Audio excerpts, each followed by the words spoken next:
Hey everyone! Today I'm going to show you a super simple way to scan a Wi-Fi QR code in your iPhone mobile. And the best part is, it works on any device. Before we jump into it, please hit the like button and subscribe.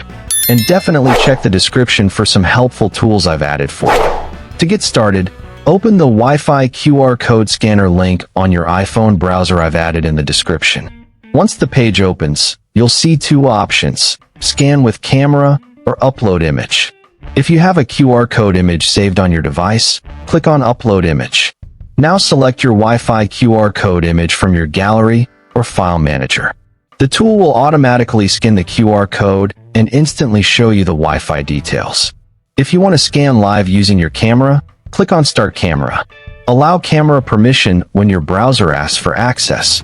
Now point your camera at the Wi-Fi QR code and hold it steady. As soon as it detects the code, it will instantly display the Wi-Fi credentials on your screen.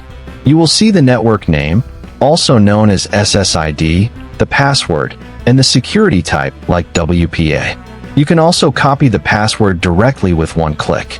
Now you can easily view or copy Wi-Fi details using this online QR scanner tool without installing any app.